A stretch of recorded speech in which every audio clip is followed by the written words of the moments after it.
Hello, welcome back lagi sama gua di YS Channel ya nggak? Kali ini gua lagi mau ngebahas satu kasus lagi yang menurut gua sih ini gamblang ya. Hampir di semua aplikator itu punya kasus ini, yaitu kasus jual beli akun. Tapi gue tidak mau bahas dalam kacamata aplikator gitu kan. Gue pengen bahas dalam kacamata konsumen dan kacamata kita sebagai driver. Mungkin buat yang sebagian ngomong gua seperti pro ke konsumen, gua pro ke driver atau gimana, ya itulah kacamata gua. Gua tidak menyalahkan juga teman-teman yang punya statement seperti itu ya. Inilah hidup, dinamika pendapat itu pasti ada. Jadi kita berpikir bijak untuk sesuatu yang baik, untuk kebaikan bersama tentunya. Tapi kenapa gue bisa bilang begitu? Karena memang gue merasa terbantu oleh adanya aplikator. Ya mungkin untuk sebagian orang juga merasakan hal yang sama. Apabila lo ada di posisi tengah, tiba-tiba lo anjlok jatuh, bahkan lo ada di satu poin dimana pada saat lo pengen makan aja lo mikir, dan adanya aplikator itu, dan itu mengubah hidup lo, membuat lo menjadi seorang pengusaha atau entrepreneur, walaupun memang kelasnya kecil karena memang kita masih, kalau gue bilang kayak franchise, tapi nanti itu bakal gue bahas di next video. Lo akan merasakan hal yang seperti gue rasakan, tapi dengan catatan lo usaha dan lo jalaninya dengan benar. Dalam artian ya selayaknya SOP yang ada. Pada saat lo istilahnya merasa SOP itu dilanggar, ya barulah lo bisa komplain. Tapi kalau misalkan SOP itu dibuat ya pada dasarnya benar gitu kan, sama-sama saling menguntungkan, kenapa enggak gitu loh. Tapi dalam tanda kutip ya menguntungkan, belum tentu 100% menguntungkan ya. Kita juga harus tricky. Dalam artian dengan adanya regulasi, kita berpikir gimana caranya dengan regulasi yang sebesar ini gitu kan, sesempit ini, kita masih bisa bergerak bebas.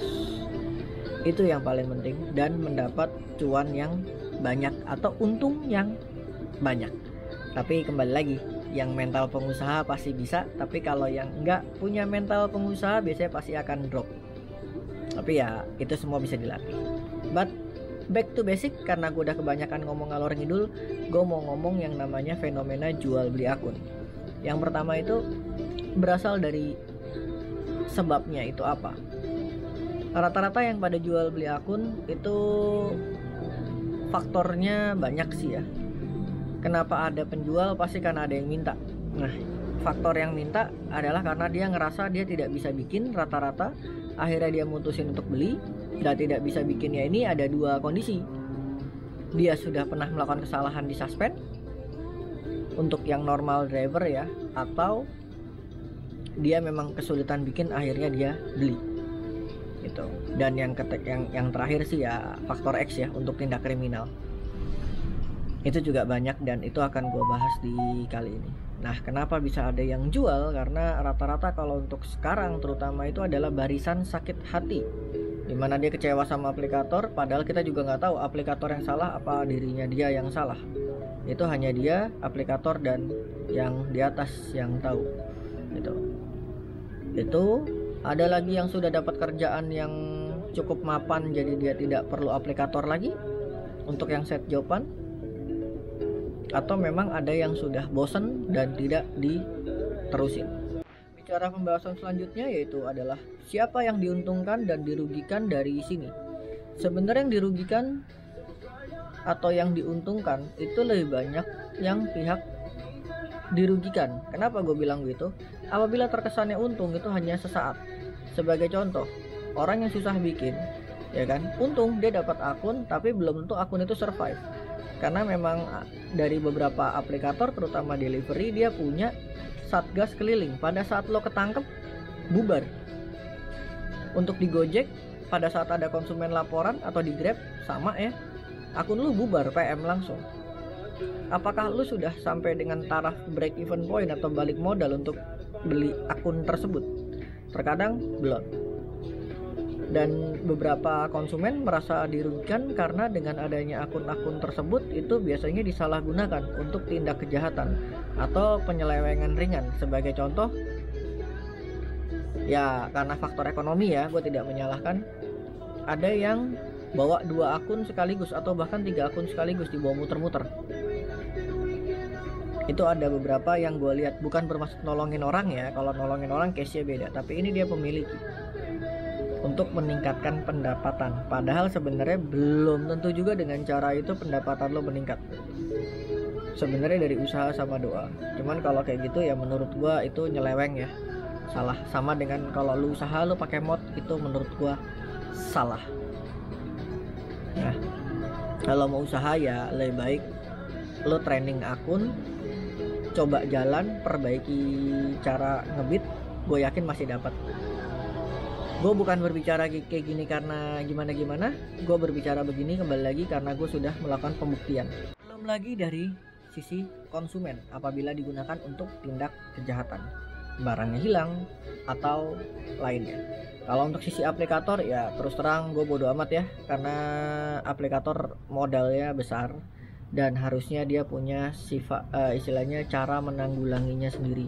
Tapi kalau untuk konsumen yang ketipu, driver yang ketipu, ya itu perorangan, biasanya mereka tidak punya gimana ya, dia nggak punya kru gitu loh untuk nanggulangin itu. Tapi kalau aplikator harusnya dia sudah bisa preventif. Tapi memang ya selama ini masih banyak bocornya, masih banyak celahnya, makanya itu dimanfaatkan. Dan welcome to plus 62, dimana setiap ada celah di situ pasti ada orang-orang yang suka memanfaatkan untuk duit. Dan bicara soal kerugian, belum lama ini ada kasus tapi di GoFood dan Gojek. Ini salah satunya, yaitu satu orang pemain tunggal yang gue tahu, cuman gue belum tahu lagi karena gue belum cari update-nya, cuman linknya ada di bawah. Itu akan gue tampilin. Itu ada satu orang pemain, dia punya 8.000 atau 5.000, gue lupa pastinya berapa, nomor handphone.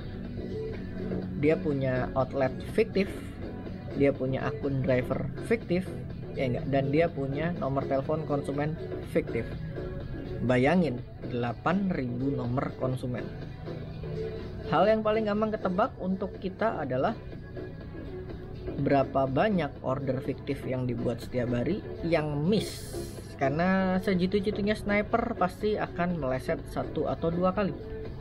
Nah, itu sebabnya dari mana? Sebabnya ada dari teman-teman yang jual beli akun. Kenapa? Karena orang ini modusnya adalah sama. Dia ngambil akun driver, dia ngambil bonusnya, ya kan? Dia ngambil juga selisih ongkos kirimnya. Nah, dia ngambil juga promo-promonya. Tapi kalau yang promo ya udah ya, itu urusan dari aplikator, bukan urusan dari kita. Yang kita mau bahas dari sini karena ada yang jual, ada yang punya ide untuk manfaatin buat tindak kriminal, jadilah seperti itu. Nah, untuk yang jual dan yang beli, si orang ini kan yang beli ya akunnya, sudah pasti berurusan dengan hukum. Yang jual pun juga akan berurusan dengan 2 pihak sekaligus, kepolisian dan satu lagi dari aplikator. Jadi banyak tuh kerugiannya dan berantai. Jadi sebelum bertindak dipikirlah lebih bijak. Karena kalau kita berpikir dengan bijak sebenarnya masih dapat duitnya. Karena gue pun juga sudah menjalani dan gue willing gitu loh buat cabut dari kerjaan gue karena memang ada satu dan lain hal, tapi gue masih menunggu waktunya karena sayang THR-nya. Itu dikit lagi THR. Tapi ya nanti pada waktunya gue juga bakal join sama kalian di satu aspal yang sama. Kalau kalian merasa gue tidak di posisi kalian saat ini, memang iya, tapi nantinya gue akan di posisi kalian. Dan gue pun juga bisa seperti sekarang, gue bisa nge-build usaha gue itu dari aplikator. Dan kenapa gue bisa berpikir wise gitu kan, karena memang gue sudah pernah berada di posisi terbawah. Sekali lagi gue ingatkan atau gue tegaskan gitu kan, ini baru yang ketangkep, baru yang ini doang gitu loh. Nah, masih banyak yang lain.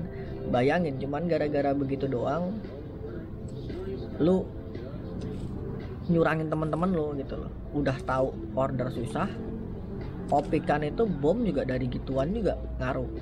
Belum lagi nanti yang beli ditepuk lagi, yang jual ditepuk lagi, ya enggak? ada yang beli baru dipakai bentar ditarik, ya enggak, ada yang jual ya kan, dipakai sama yang beli, dipakainya buat tindakan kriminal, yang belinya nggak jelas, yang jualnya masuk bui. Itu udah resiko paling fatal yang menurut gua yang akan terjadi.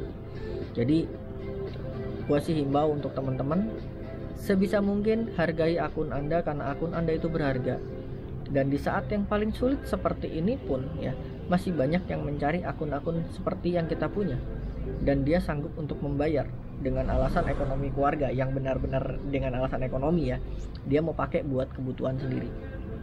Tapi gue tetap sarankan kalau mereka yang memang mau niat, bersabar, pasti nanti akan adanya akun-akun yang seperti itu yang akan disuspend.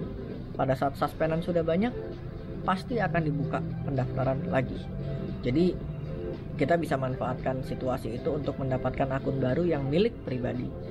Nah, buat yang sudah punya, yang tidak dipakai akunnya, lebih baik datang ke kantor, matikan sementara atau resign dari situ atau surrender.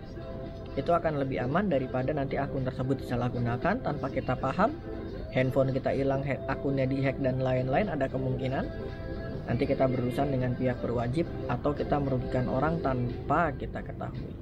So, sekian dari gua. Mungkin pembahasan ini agak berat dan memang gue hobi bahas yang berat-berat. Jadi inilah kita gitu loh. Inilah gue. Jadi pemahaman buat semua. Semoga ya berharga sih. Tapi buat yang masih penasaran, stay tune terus karena gue bakal bikin lagi tentang kesalahan paling fatal teman-teman yang sudah tahu akunnya bapuk atau akunnya lagi bermasalah.